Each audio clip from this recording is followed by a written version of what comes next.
I want to give all praises, honor, and glory to Yahweh, Bahashem, Yahweh Shai, Bahashem Rakah Kodash. Double honors to the apostles and the elders of Great Millstone who taught me this truth and who still lead as examples to the flock.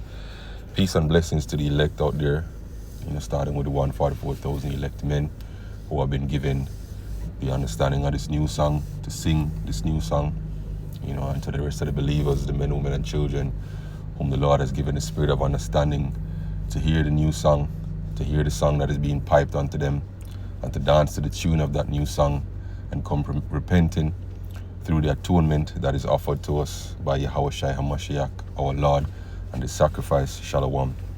Now this lesson is going to be, based on more folly, by the United States and Israel, but particularly the United States, in laying more sanctions, on ICC personnel, and the ICC being the International Criminal Court. And the reason why they are doing this is because the International Criminal Court has ongoing investigations into American and Israeli officials regarding war crimes, for what's going on over there in Gaza. And in response to these investigations, the United States have imposed sanctions on particularly on particular personnels of the ICC. So let's get into it. So it says today the United States is sanctioning 4 individuals. So this is a State Department press release, right? August 20th, so a few days back, imposing further sanctions in response to the ICC's ongoing threat to Americans and Israelis. Today, the United States is sanctioning 4 individuals currently serving on the International Criminal Court. The Department of State's designation are made pursuant to Executive Order 14203, which authorizes sanctions on foreign persons engaged in certain malign efforts by the ICC and aims to impose tangible and significant consequences on those directly engaged in the ICC's transgressions against the United States and Israel. Right? So, this is happening, right, because of pure, sheer fucking hubris. That's a line from a movie. Sheer fucking hubris, And if you look up that word hubris, let me look it up here. Hubris meaning, right? The word hubris, it says expression of excessive pride or self-confidence, right? That's what hubris means. Let's go to the Merriam-Webster dictionary, right? It's exaggerated pride or self-confidence. Hubris comes from ancient Greece. English picked up both the concept of hubris and the term for that particular brand of cockiness from the ancient Greeks, right? Who, the Greek Empire were ruled by Edomites. Alexander the Great was an Edomite. The Ptolemies are Edomites, the Seleucids, Edomites, and so on, right? Who considered hubris a dangerous character flaw capable of provoking the wrath of the gods, right? And in what's happening is that they're provoking the wrath of the only God, Yahweh Hashem Yahweh Shai, right? They're proud.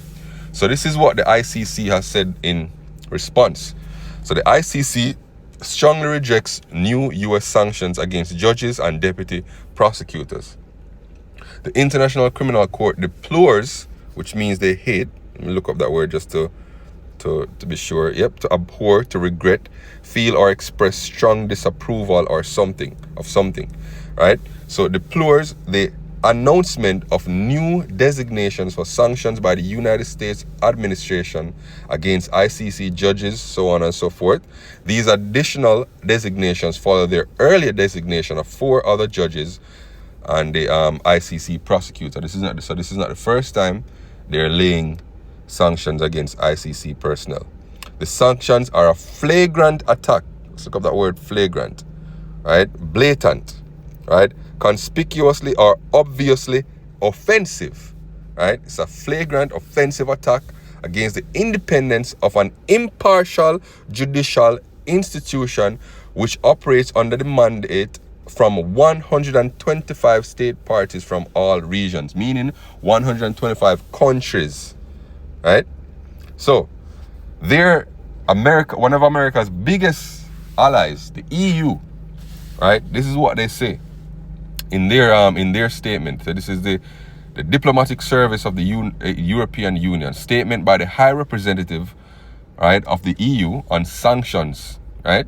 It says the EU stands firm in its support of the International Criminal Court.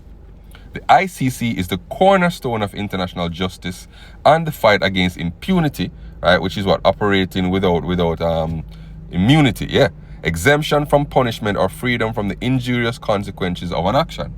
So America and Israel want to operate with impunity. They want to be exempt from the punishment for the things that they are doing. And this is not us as Great Millstone, saying that we support the Palestinians. None of them belong in that land. But nonetheless, what Israel is doing is wrong. And they are being rightly judged and sanctioned, and warrants, not sanctioned, warrants are being put out by the ICC for Netanyahu, for other officials, for the war crimes that they're doing over there in Gaza. They're literally blocking humanitarian aid from getting into Gaza, right? To starve out the people of Gaza, right?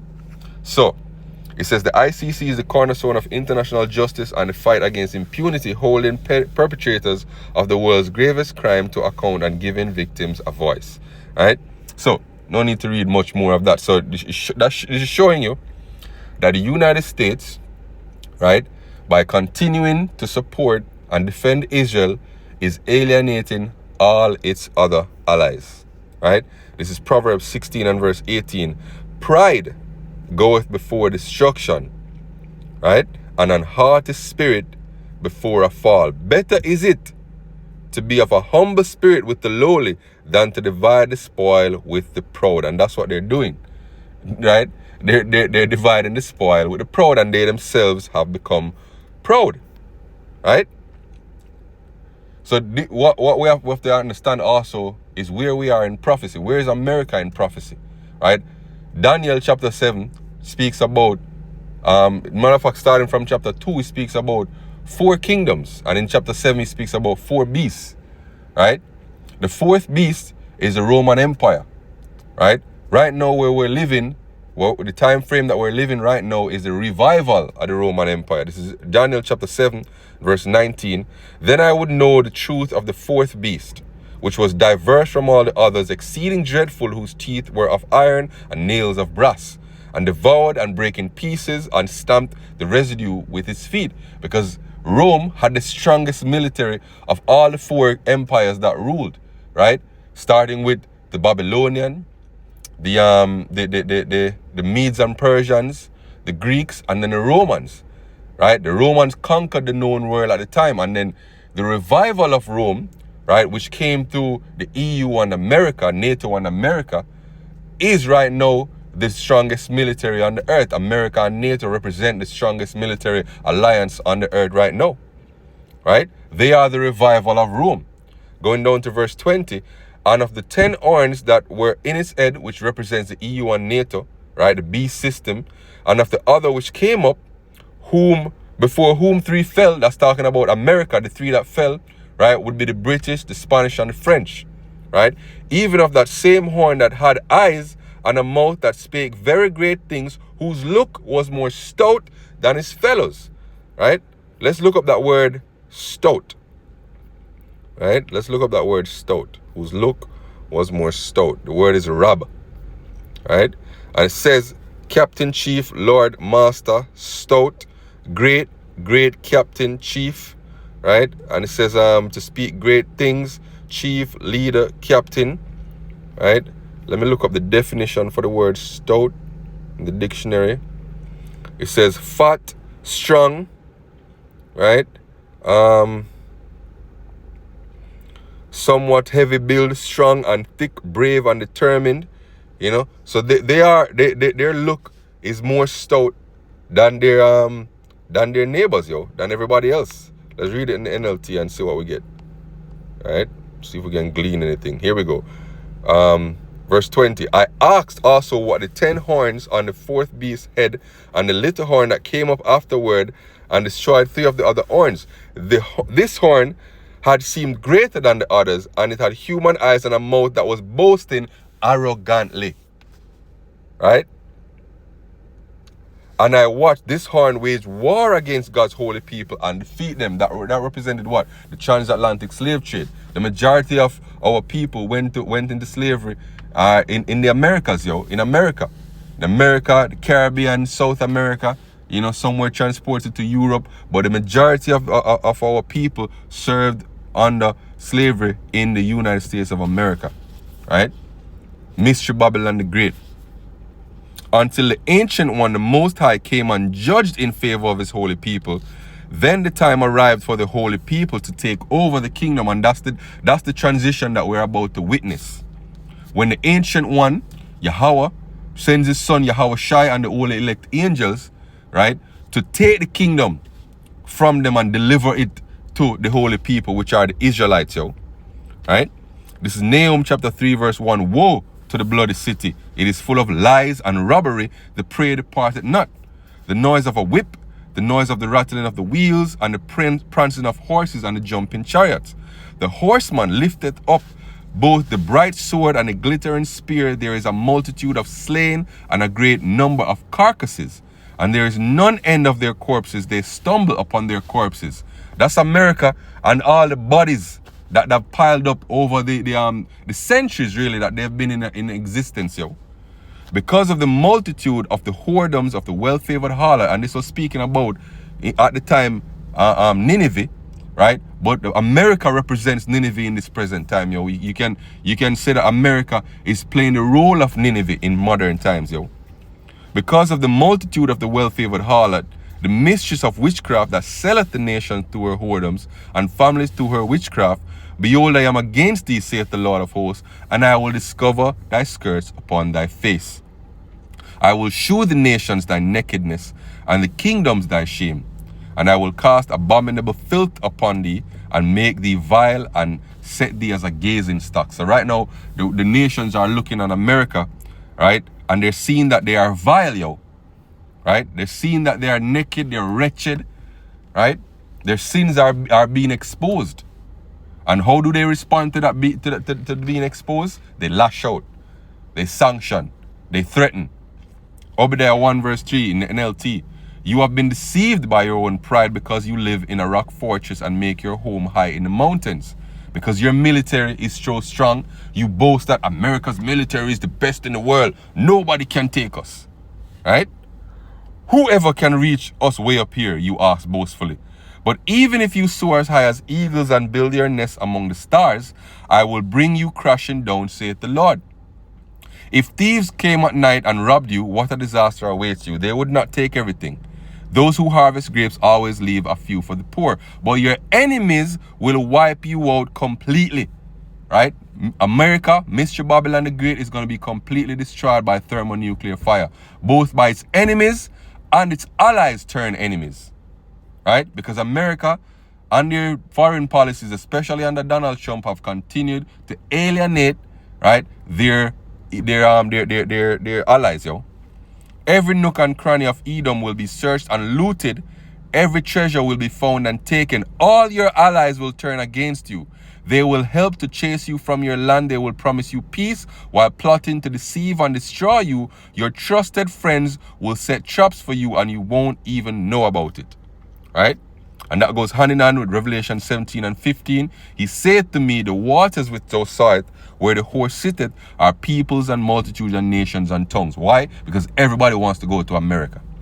Where the streets are paved with gold. Right? The land of opportunity. The 10 horns which thou sawest upon the beast, right? And that's the same as the 10 horns that we read about in Daniel chapter 7 verse 19. It's the same beast here. It's the same beast. Daniel chapter 7, right? Speak that fourth beast, that's the same beast that's in Revelation chapter 17, Right? It says, the 10 horns which thou sawest upon the beast, these shall hate the whore, and make her desolate and naked, and shall eat her flesh and burn her with fire. And that fire is what? Thermonuclear fire. For God hath put in their hearts to fulfill his will, to agree, and give their kingdom unto beasts, unto the words of the Most High be fulfilled. Right? So it's the Most High's judgment that is going to come. Yahweh's judgment is going to come upon America and Israel, yo. But Israel will be rebuilt, and that will be the capital for the holy people, which are the Israelites, which are you so-called Negroes, Latinos, and Native Americans, not the people who are over there now in the land. But America will never be inhabited anymore. Right? America will never be inhabited anymore. Revelation 18 says, and after all these things I saw another angel come down from heaven, having great power, and the earth was lightened with his glory. And he cried mightily with a strong voice, saying, Babylon the great is fallen, and is become the habitation of devils, and the hole of every foul spirit, and the cage of every unclean and hateful birds. For all the nations have drunken of the wine of the wrath of her fornication, and the kings of the earth have committed fornication with her, and the merchants of the earth are waxed rich through the abundance of her delicacies. Right? Yeah, because all nations get rich by trading with America, because America is the largest consumer nation on the earth. Right? And I heard another voice from heaven saying, Come out of her, my people, that ye be not partakers of her sins, and that ye receive not of her plagues. And that coming out is two-part. Spiritually separating yourself from the mindset of America, and also we will be physically delivered by the chariots, which you people call UFOs or UAPs.